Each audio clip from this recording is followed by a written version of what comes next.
So, timer, I'm ready.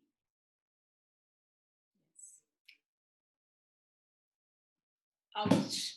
Do you know who else had the same experience? Newton, you're right. What do you think Newton would have felt when the apple fell on his head? Except for ouch. Realization, enlightenment, or maybe the eureka moment. We can call it whatever we want. I had a similar experience. No, it was not the apple that fell on my head, nor a groundbreaking discovery, but a life changing experience. Something that I'm proud of, and I keep talking about it all the time. Learning from experiences. That is the topic of my speech today. And the learning I'm going to share with you is my first trekking experience. Now you must be thinking, what's a big deal about trekking? People trek all the time. But for somebody who's never been inside a gym, yes, I'm not lying, and whose only claim to fitness is few kilometers of walk every day, signing up for a 21-kilometer trek, which is supposed to be one of the toughest in my state, Karnataka, and that too as my first ever trekking experience. Yes, it was a big deal for me. And did I made it to the top? Let us see. Before I signed for this trek, I knew nothing about Kumar Parvat. I just signed it to give company to a friend. And madam, why did you choose such a difficult trek as your first trek? Asked the guide. Oh my God, what should I do now? I asked him. He said, okay, if you're tired, then you can stay and you can have rest at the first pit stop. Don't go till the top. Did I make the right decision? I was thinking. If I had done my research before, trust me, I wouldn't have dared to sign up for this trek. And that was my first learning experience. It's good to do all your research and to know it all. But sometimes it's okay to be ignorant and take calculated risks. The result-oriented person and a travel blogger that I am, letting go of an opportunity to boast about myself and let my followers know what I did was simply out of the question.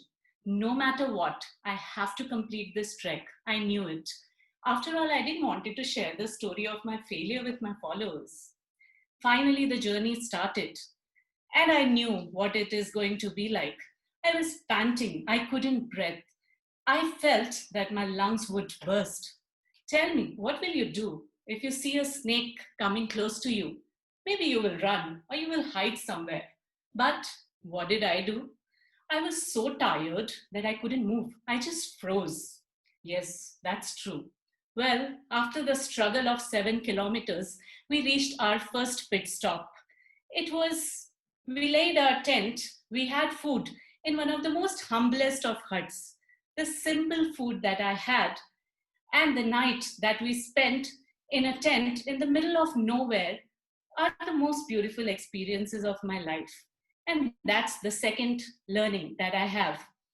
Try to treasure all the small happinesses and pleasures, even in the difficult situation, because those are the moments that you're going to remember forever.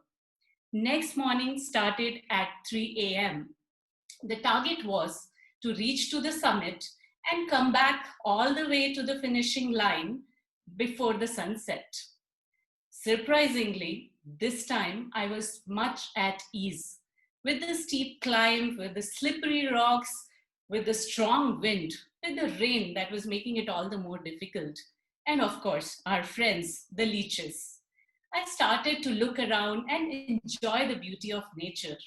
And that was my third learning, which is when going gets tough, the tough gets going. So hang on. Finally, after battling all the odds and struggling, we made it to the top.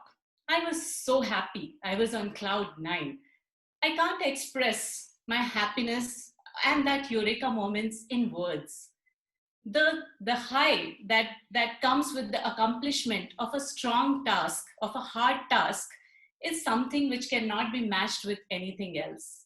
So after all the celebration And taking some rest, we started to descend. Now it was easy and it was exciting. But soon we realized that it was equally strenuous. In fact, it was more damaging for our knees. When we finally reached the finishing line, our feet were all swollen and soaked in water. I had hurt my nails because of constant hitting against the surface of the shoe, and there was blood oozing out from multiple places thanks to the leeches. I lost 6 toenails from my feet, and it took around 8 months to come back, which brings me to my fourth learning. Never underestimate any part of your journey. The uphill can be tiring, but the downhill is something which can be damaging if you are not very careful. So finally, I made it to the top and came back successfully, which brings me to my last learning, which is the most important one. You are as strong as you think you are. You can achieve as much as you think you can. As somebody said, 99% of the things that are holding us back are just in our heads. So, friends, stop overthinking and just go for it. Thank you so much.